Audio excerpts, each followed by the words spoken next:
आज डिस्कस करेंगे हम स्लोप ऑफ ए लाइन कैसे निकालेंगे। अगर हमें किसी लाइन के 2 पॉइंट्स पता हैं तो स्लोप निकालने का तरीका देखो। ठीक है, ये हमारी वाई एक्सिस हो गई, ये मेरे पास मेरी एक्स एक्सिस हो गई। सपोज कर लेते हैं एक लाइन है मेरे पास, ठीक है, और ये एंगल पॉजिटिव डायरेक्शन में थीटा बना रहा है। मैंने यहाँ पर इसका एक पॉइंट यहाँ सेलेक्ट किया, इसको बोला मैंने x1 y1। एक और पॉइंट मैंने यहाँ सेलेक्ट किया b पॉइंट, इसके कोऑर्डिनेट मैंने बोले x2, y2। ठीक है, यहाँ से इस पर एक परपेंडिकुलर डाल लिया, एक यहाँ से भी परपेंडिकुलर डाल लिया। ठीक है, इस पॉइंट को C बोल दिया। अब सवाल ये आता है कि इसमें BC कितनी रहेगी। BC आएगी मेरे पास y2 माइनस y1। इसी तरीके से मेरे पास AC रहेगी x2 minus x1।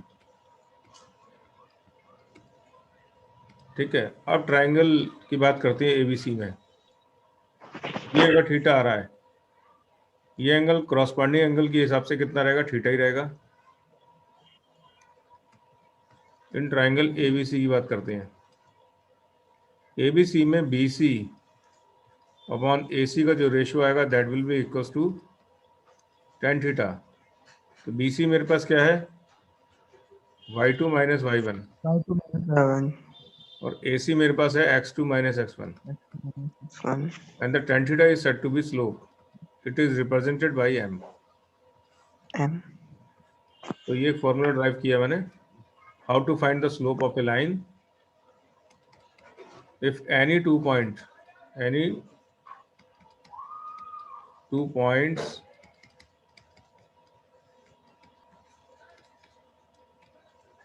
on a line are given।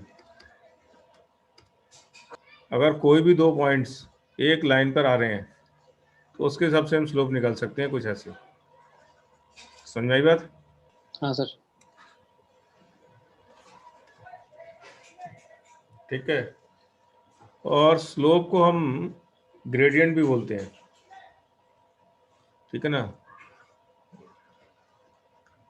Slope of line बोल लो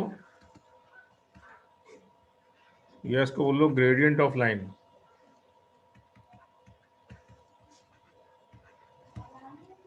ठीक है ना, इसको रिप्रेजेंट करते हैं जनरली हम m से। ठीक है, अब स्लोप के लिए जो थीटा रहता है वो किस किस के बीच में लाई करेगा, बिटवीन 0 to 180। ठीक है ना, 0 से 180 के बीच में ही होगा थीटा।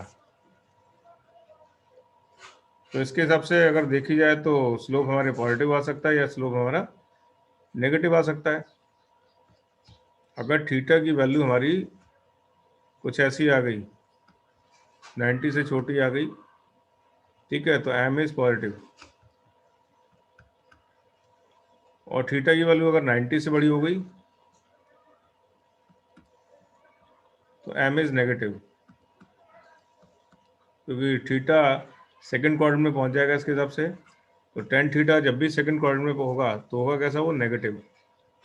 और इसके हिसाब से अगर थीटा लेंगे बिटवीन 0 to 90 तो इसके हिसाब से हमारे पास क्या आ सकता है, ये पॉजिटिव होगा क्योंकि theta is in first quadrant and the tan theta is always positive in first quadrant.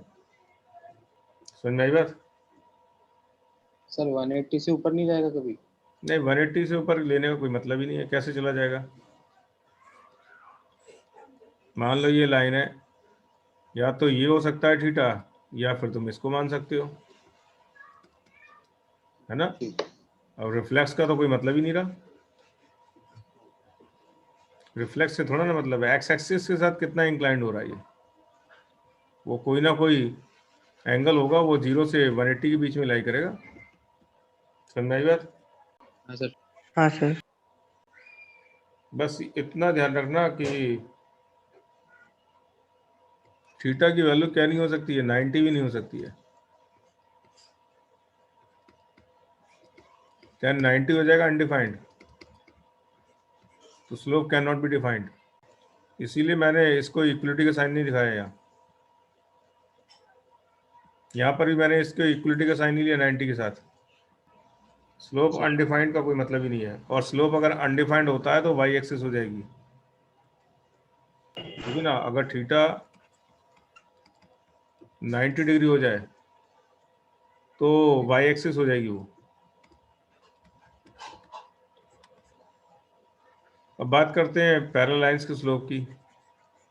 Slope of parallel lines,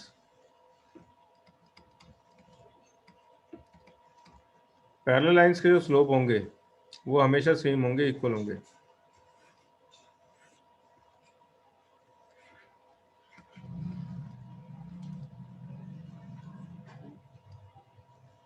मान लो एक लाइन मैंने ये ड्रॉ करी, इसके एक जस्ट पहले मैंने यहाँ ड्रॉ कर दी, ठीक है। अगर ये थीटा आ रहा है तो this will be also theta, है ना। मान लो इसका स्लोप आ रहा है इस लाइन का m1,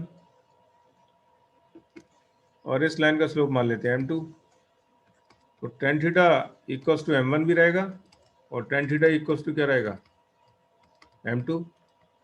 तो इस केस में m1 बराबर कितना हो जाएगा, m2। यानी कितनी भी पैरेलल लाइंस हो उन सबके स्लोप कैसे रहेंगे, हमेशा इक्वल रहेंगे। समझ बात? हाँ sir. Angle between any two lines,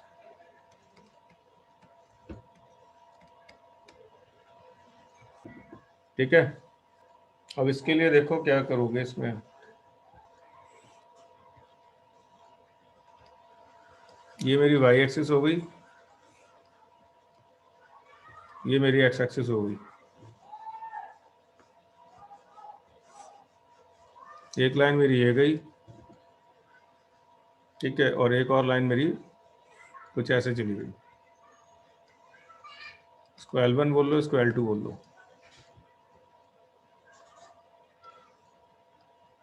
ठीक है। अब मान लो इनके बीच का जो एंगल आ रहा है वो कितना आ रहा है, वो थीटा आ रहा है। अब इसके हिसाब से मान लो ये एंगल जो पॉजिटिव डायरेक्शन में बना रहा है वो α1 बना रहा है, इसको मान लो α2, ठीक है ना। इसका स्लोप मान लेते हैं m1 इस लाइन का, और इस लाइन का स्लोप मान लेते हैं m2। m2 मीन्स tan α2, और m1 मीन्स tan α1, ठीक है। तो ये एंगल भी मेरे पास कितना आना चाहिए, थीटा आना चाहिए। तो थीटा प्लस α1 इक्वल्स टू कितना रहेगा, α2। तो थीटा की वैल्यू क्या आएगी, α2 माइनस α1। तो tan थीटा इक्वल्स टू कितना आएगा, tan α2 minus tan α1। tan a minus b से खोल लो इसे, ये आएगा tan α2 minus tan α1 upon 1 plus tan α2 into tan α1। tan α2 और tan α1 कितना रहेगा मेरे पास, वो मैंने यहाँ बता रखा है। ये मेरा m1 रहेगा, इसके हिसाब से ये मेरे पास रहेगा m2, यहाँ रिप्लेस कर दो इन्हें। तो ये आएगा मेरे पास m2 minus m1 upon 1 plus m2 into m1, ये रहेगा मेरे पास tan थीटा। तो this is the angle between any two line.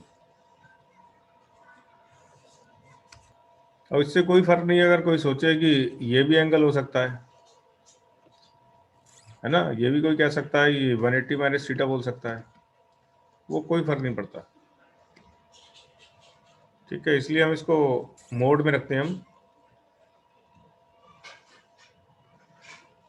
तो यहाँ तुम मॉडुलस का साइन लगा सकते हो, ठीक है। अब इसके हिसाब से मेरे पास दो एंगल हो सकते हैं, एक एक्यूट हो सकता है मेरे पास, एक ऑब्ट्यूस एंगल हो सकता है।